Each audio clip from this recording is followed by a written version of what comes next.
So most people are coming to the gym, have impact dreams. I want to lift this much. I want to go to this competition.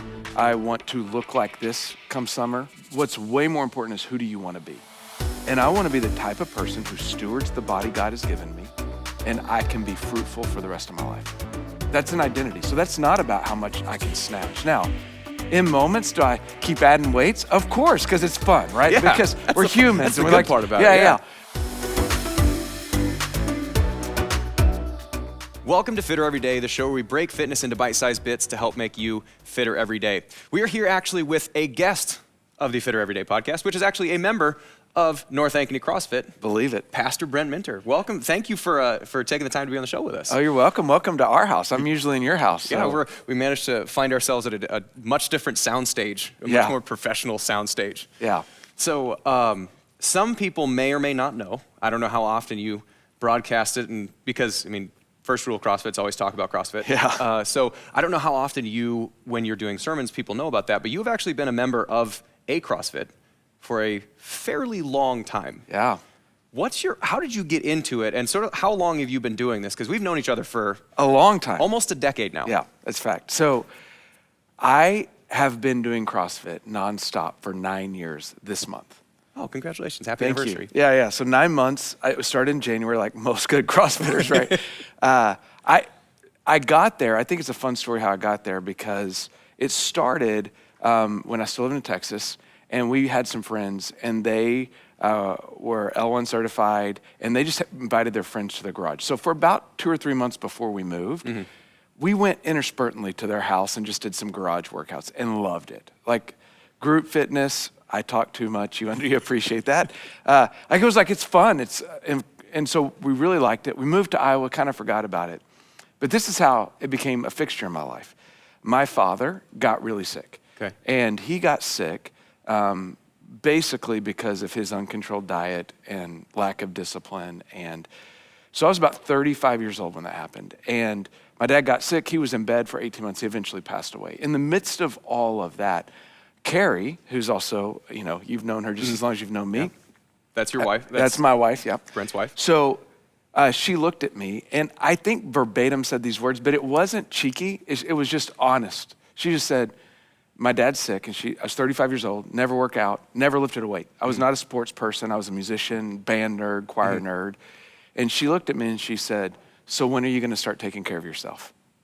Because she's watching my dad die. Man, and Carrie's one of the nicest, sweetest people on the planet, and that is said out of love, but that is said out of love with a shuriken. That is. So it was a moment where I was like, fair. Yeah. Fair. Because a lot of my dad's issues were, there's some sure genetics, but it was, everything could have been controlled with a little bit of discipline. And so I walked into CrossFit Waukee.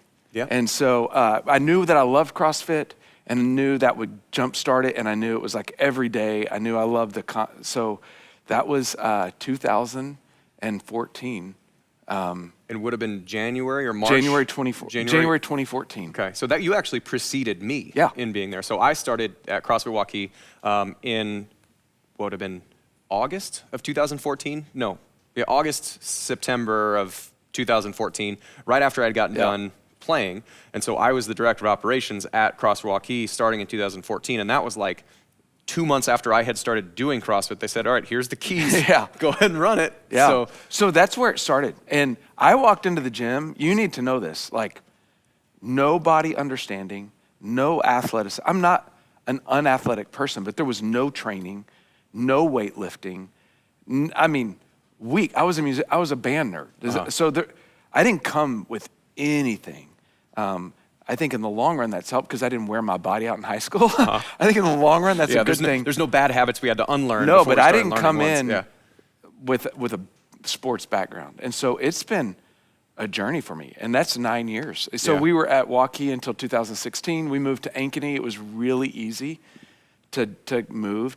By easy, it was methodology. It was the same business. It's hard because CrossFit's about your community as much as it is anything, and that was a big transition. Yeah, and that was kind of I would imagine I know the answer to this, but what was the thing that almost had you not do it?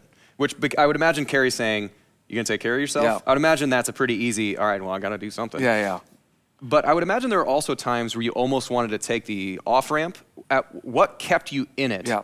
And I would imagine it's the community, but what other things kept you in it when you wanted to leave? Okay, so the community's really key there, but there's also another really fun story. We moved from Waukee to Ankeny, and we were deeply connected in our gym in Waukee. I mean, there's a tight-knit group there. Loved that gym. We moved here, and I always did a lot of morning workouts in Waukee. I moved here the morning. I mean, they're probably listening to this. The morning classes at Ankeny are not known to be the most welcoming. Weren't. Okay, I haven't been there in 6 years. I've been there in 6 years. Brent hasn't seen 6 a.m. in a gym in 6 years. Yeah. So a long time. So that might be completely wrong. But I was like, I walked, I knew no one. And I'll never forget it. I had moved here, my job increasingly to lead this place, increasingly got harder. And so it took about a month because I was commuting. So I had about a month or month and a half off. My membership, I would drop in but I wasn't in shape. You know, a month and a half off CrossFit's a trouble, right? So go to the gym, and I didn't know anyone. And literally, this happened one morning. The old gym where you run around the building, and it was a hard workout. I was out of shape. I didn't know anyone. And I literally stopped running and said to myself, I'm going to go get my bag, and I'm going to my car, and I'm going home. This is stupid. Like, this is hard. I'm out of shape now. And remember, I had broken my foot. So that was right after a broken foot. Okay. Getting back in after a broken foot and time off. And time off and move and I literally stopped running and was like, I'm gonna go get my bag. I'm going home. This is stupid. Why am I working this hard? And I'm back to Carrie's statement. I kind of had this vision of my life as like my dad could never play with my grandkids. Or my kids, his grandkids. And I thought, I want to be able to run and play with my grandkids. And I started running again. Yeah. And I haven't stopped. So it was a mini come to Jesus meeting in the middle of a run. Yeah, around that stupid building. How many times have I ran around that building? That building, that old location too. There was a restaurant on there, and a lot of the staff, like the cooking staff or the wait staff, would smoke out behind there. So you had to run around through some cigarette smoke and sometimes other stuff. Some cigarette smoke on the way for your run. So luckily we've kind of advanced past that one. But you mentioned my dad never got to play with would never be able to play with his grandkids. And you've said the word discipline like 4 separate times. Yeah. I know in my world of fitness and exercise and stuff like that, a lot of people will start this thing and they say, Jocko Willink and David Goggins and Josh Bridges and all these people, and they're posting, they're working out at 4 a.m. and they've got 1,200 miles this month and whatever. And they see that and they say, that's what discipline is. Yeah. And they say, this is the only way that I can become, as fit as this person or as good as that person or as whatever as this person. And then when that doesn't happen, because inevitably it kind of can't, that they kind of come down on themselves to say, well, I'm not worth that. I'm not good enough for whatever. Therefore, I'm a piece of garbage because I'm not this. I would imagine that exists in your world too, but kind of overlapping the two is, so you see some Instagram person or some influencer and it's like, well, I finished Genesis yesterday morning and now I'm going to get through hopefully Numbers and Deuteronomy today. And you feel bad because you're like, man, I got 15 minutes. And and you kind of compare yourself to everybody else. The discipline that it takes for Josh Bridges to do that thing and the discipline it takes you to be a person that comes into the gym, they're two very different things. Totally. You mentioned you were just saying, I want to be able to play with my grandkids. Yep. That doesn't sound like I'm waking up at 4 a.m. to run 10 miles. How do you find that line of where discipline is enough, but also finding life outside of that, where you can still live and be fit and still live and be in the Word and like all the things that you need to do at the same time? How do you manage to find that line? Man, what a great question, Jeff. And I think that I spend a lot of time thinking about this and helping people because in the CrossFit world, it's like, well, like what, I remember Matt Fraser, he'd be like, everyone used to like, what's Matt doing? Because everyone's trying to keep up with everybody else. So it doesn't matter. And I think ignore the personalities because of Jocko and all.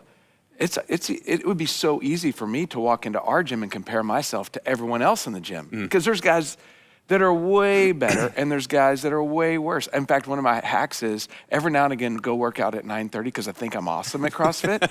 And then I go to 4:30 and I'm like totally average. Like, that's a good strategy, right? But I think it starts with being crystal clear on what your long-term goals are. Jocko Willink sells discipline. Uh-huh.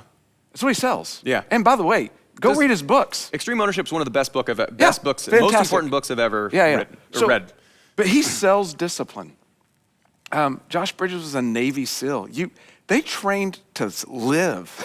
To not die in situations where everything is trying to get them to die. Yeah, so all those things are real, but what game are you playing? And I stated my goal is I want to be able to roughhouse my grandkids. That is my goal of fitness. I'm never going to be on a magazine. I've done some competitions. I'm never going to be on the podium. I'm going to be like, my goal is to be above 50% in the open. And now that's not that hard anymore, but that's my goal. And so if I can set that as my goal, realistically, and be honest with myself of what I'm trying to do, then all of a sudden I can enjoy the process. Because my process looks like this is, man, I want to be at the gym 5 times a week. I'm mostly 3 to 4. And thank God Saturday comes around. And it's because I have teenagers and I have real emergencies that come up here. And there's real things that yesterday, because I love my son, I skipped the gym. And something popped up. And I was literally driving to the gym. I needed to go pick him up and we got stuck there. And I'm not going to trash my kid because something came up. So it's like, dude, we're sitting here, I'm going to hang out with you. So those are my goals. In my world, when it comes to pastoring people, I often say this, and I can biblically prove it, but that's not what we're here for today. I do that on this stage at different times, is you can't tame it until you can name it. And so whatever you're fighting in your life, if you can't name it, you're never going to tame it. And so for me, it's like, what is my long-term goal? My long-term goal is to play my grandkids. So I can now tame my comparison trap. I can put the right discipline to it. And I would say, I'm going to go kind of a second point is consistency over time. Jeff, like we're in February, right? I don't know what member rates are right now, but I'm imagining it's changed because everyone wants to gets fired up and runs. And it's just time. I tell people pastorally, like most people overestimate what one quiet time or reading in your Bible or what coming to church 4 times in a month would do. They overestimate what that's going to do. They radically underestimate what if you build your life around those practices, what will happen. So for me, fact, I am stronger today than I've ever been in my life, and I'm 44 years old. Yeah. And that's because for 9 years, missed some, gained some. Really great seasons, harder seasons. I have been consistent to just show up. Yeah, and there's no shortcut to it. And that's one of the things that I really like, because you talk about the comparison trap. A lot of times in my world, there is the misconception that the only way to succeed in something is to have these defined goals that I'm going to be this amount of weight by this time, or I'm going to lift this, or I'm going to run this fast, or I'm going to do whatever. And those are all fine. Those are all good things to do. But the primary goal isn't I'm going to lose 30 pounds. Because great, you lose 30 pounds. Then what? Yeah. It's over the course of 2 years, you lost 30 pounds, you did all the focus things, and now you hit that goal. Now what's next? Yeah. You have to set another goal and hope that you did this other thing. And on the other side of it is that people will take those same goals and they'll put way too tight of a timeline on them or way too impossible of constraints on them, and it can't work, and then they feel bad that it doesn't happen.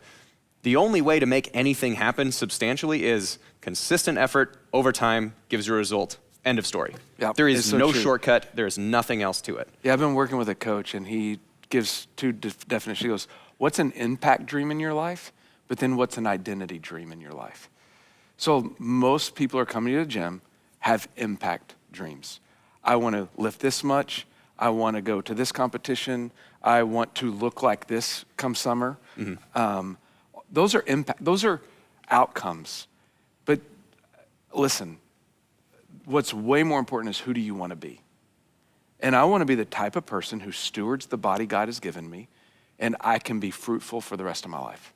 That's an identity. So that's not about how much I can snatch. Now, in moments, do I keep adding weights? Of course, because it's fun, right? Yeah, because we're humans. That's the good part about it. Yeah. But it's not about what I can do. It's about who I am. And that's about the gym. That's about being a husband. that's about, for me, walking with Jesus and being a Christ follower. So that's actually, and again, that's a way better motivation than me just shaming myself on what I can accomplish. Yeah, and I think the term shame is a funny one, because I think another parallel that you and I have, and I think when we were at the CrossFit Games as just spectators, not in any way participating, but... what are you saying? I mean, no offense, but the 6'3" praying mantis arms are not exactly built to be a competitive CrossFitter. But I remember, I think it was either you or Carrie was talking about your interactions on a cruise ship once someone recognizes that you're a pastor.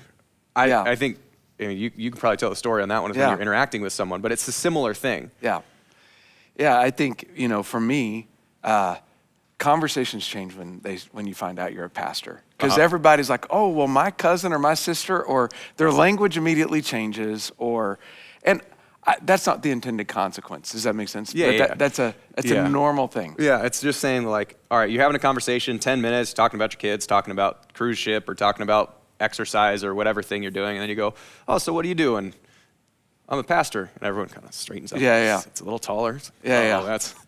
Oh man, I went to church last weekend, and like the shame part, the reason why I asked that is because it still happens to me too. Is it like, say, oh, what do you do? I'm an accountant, I'm an attorney or whatever. What do you do? I own a couple gyms. And they're like, I mean, I work out, and I like to run. It's like, man, hey, don't worry about it. Like, it is a funny thing, because in both of our spaces, there is a decent amount that shame can be a motivator where it shouldn't be. Where if we're at a dinner party, we're at a wedding, or whatever, sitting next to you, get to know me, and then you say, oh, I own gyms, and this person feels bad because I own a gym that they don't go to, that they think that I'm gonna judge them for not working out, or for not coming to my gym, or not doing the thing I'm doing. And then people swearing or whatever, and then say you're a pastor, and all of a sudden they feel guilty and feel shame for having done that. That's another thing of, how would you encourage someone to give themselves, like the process of giving themselves grace, that they don't feel pressured or shamed into doing something? Because you mentioned you have an underlying motivation that you want to be able to roughhouse with your grandkids. If someone says, hey, you missed the gym last week, and you're like, that's cool, I'm gonna go this week, and you don't feel the guilt of that thing not happening. So how do you help when someone, when you encounter that with someone, and they do get that sort of like a little bit of embarrassment? How do you navigate that? So I think, man, shame is a horrible motivator. Horrible. It might be a good starter, but no one who studies psychology would say if anything you're doing because of shame would be something that can sustain you long run. You're just gonna crash and burn with it. I'm a pastor, okay? And so one of the first things I tell people is be kind to yourself, because you're probably shame talking yourself to the nth degree of, I'm not good enough.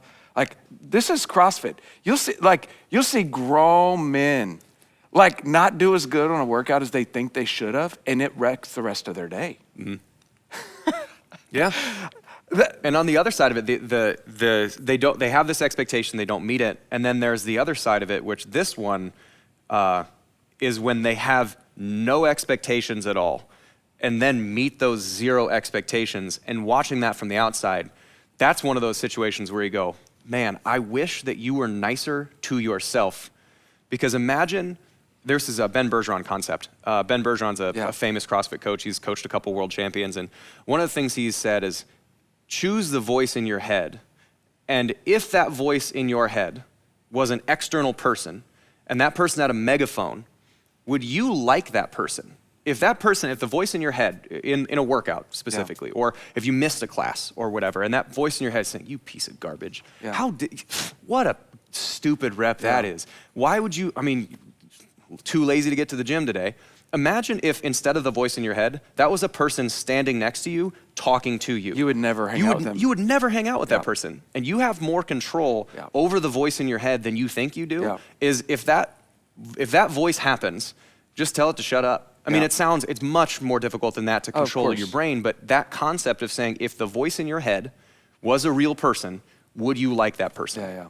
I actually said this to someone yesterday, going through a difficult situation, and I said, hey, Don't say anything to yourself that the scripture or God would not say about you. Because, I mean, again, sorry, I'm a pastor, and I'm not, but that's a really good baseline. And if that's not your thing, but for you, it's just like, would you allow a friend? And for me, I actually have a position to be like, well, what does the scripture say about me? It actually says I'm fearfully and wonderfully. Like, there's so many things the scripture says about me that it's helpful. I had to tell someone that yesterday. To remind them of that. To remind yeah. them of that, because it's the exact same thing. And, CrossFit is competitive. In general, competitive, driven, disciplined people show up at a CrossFit gym. There's a million ways to be fit. CrossFit's a very unique thing, but I do think that it's a level of like feeling bad about yourself. I don't know. I would be interested to hear your take, because I have told someone this, and it's an overstatement, but you have to overstate it. CrossFit doesn't injure people. Pride injures people. So 100%. Of course, it's an activity. Of course you can be hurt, but it's a little bit of that pride responding to that. It's like, you should lift as much as this dude. You should lift as much, and comparing yourself to someone else instead of knowing your ability, knowing your capacities, knowing my back's been sore this week and everything's off the floor. Let's stop doing, let's go from the hang. Be kind to yourself. Yeah. The two things that hurt people are arrogance and negligence. Those are the two things that hurt people. Yeah. So arrogance meaning I can lift this, or I can do this, or I should try this. No. Yeah. And then negligence is if you don't know where your limit is, and as the coach or as the person responsible for you, I don't intervene, then that is where the injury happens. So arrogance and negligence are the two places where injuries occur. And one of them is prevented by us being professional and having well-trained staff, and one of them is prevented by you not being dumb. They're like recognizing within yourself, hey, you know what? Back's bothering me today, was shoveling snow most of last night. Yep. I probably shouldn't do this heavy deadlift. Let's scale this. And so I think it's funny too, if you ever go to a class with any one of our coaches, they're some of the first people that are gonna scale out of difficult things. Like my shoulder's bothering me. Yeah, I'm gonna do bent over rows instead of doing pull-ups today because my shoulder's bothering me. I say this all the time, and this is the 9-year strategy. Live to fight another day. Live to fight another day. Like, it is way more important that you we've said it over and over again, just respect what's going on. And it's like, this is a way I live to fight another day.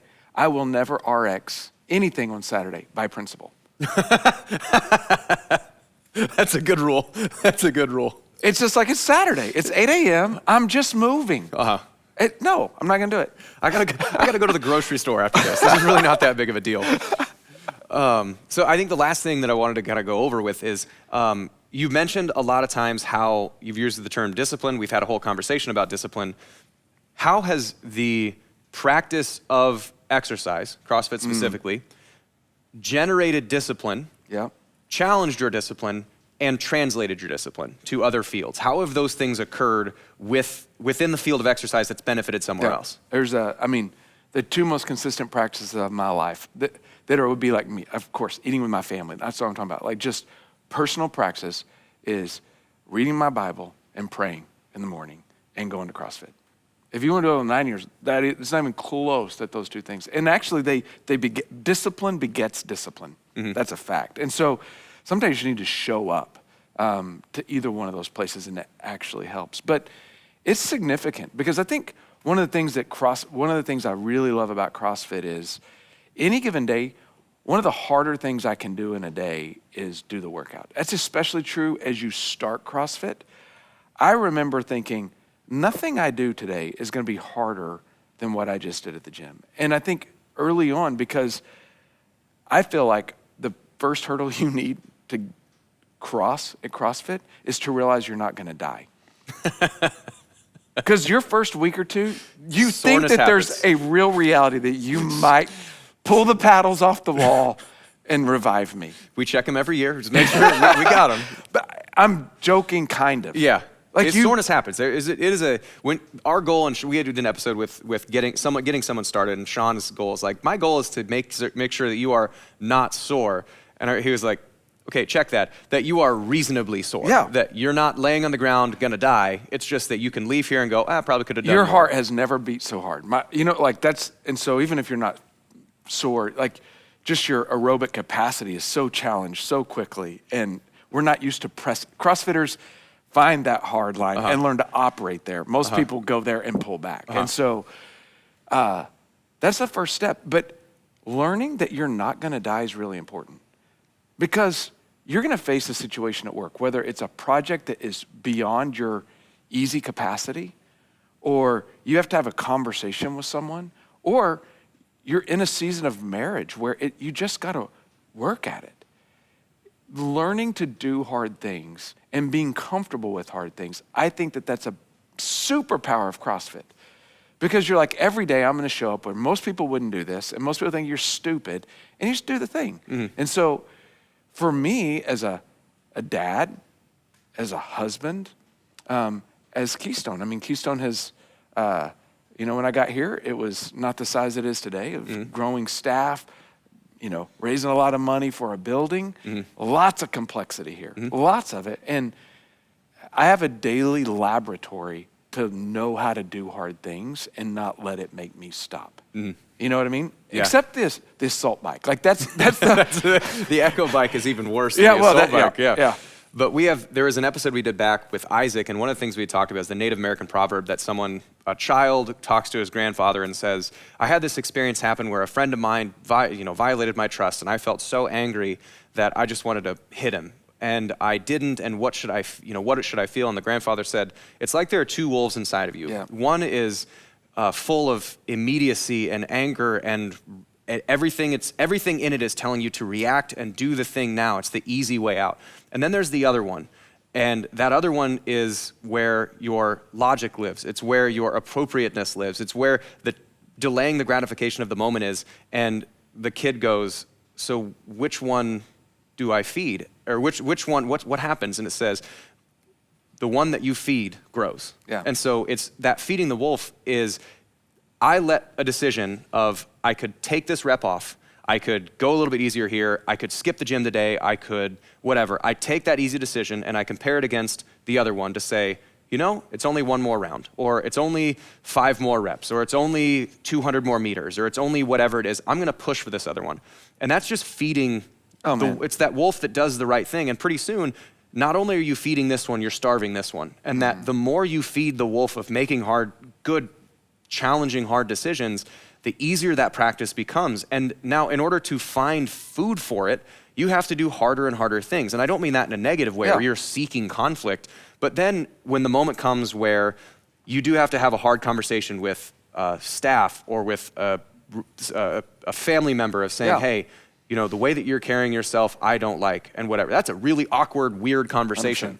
But if you have built the muscle of saying, you know what, I'm gonna do this thing, it's a little bit harder. I'm gonna do this thing a little bit harder, then that wolf that wolf there is very strong. It's very easy to make those hard decisions. So that's kind of interesting. You said it's just kind of like discipline begets discipline. It does. It just categorically does. And I think it does translate for me. And the discipline for me is, I've tried to make CrossFit as automatic as possible. Again, my schedule is unique and I don't always have the complete control over it. And so my calendar and CrossFit can be an enemy sometimes. But the way I do that is I choose to make CrossFit a priority. And so I'm gonna leave my office and go straight to the gym, but I'm gonna be home by dinner time.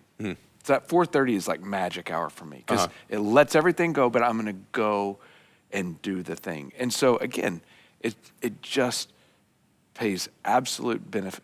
It pays dividends later on in your life. And the discipline is good and it begets discipline, but just getting stress out of your body, brother, is helpful. Like you've had a bad day, so by the time I walk in and have dinner, I'm not thinking about the office anymore. It's actually a mental health reality to just go sweat and laugh with your friends.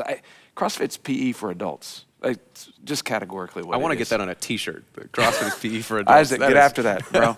So I think the last thing that I wanted to at least mention is I really appreciate, and one of the things that you had said, I think it was a while back, but one of the things that has helped, and in referencing to other people this existence, is that you and Carrie come in together. Yeah. And that doesn't have to be CrossFit at all, but doing hard things and doing exercise and going through challenges with your spouse or with your significant other, or with whether it's a friend that you're trying to build a relationship with, going through an intentionally challenging thing strengthens that relationship. So I remember you were talking about how you and Carrie make it a point to go together as often as you possibly can.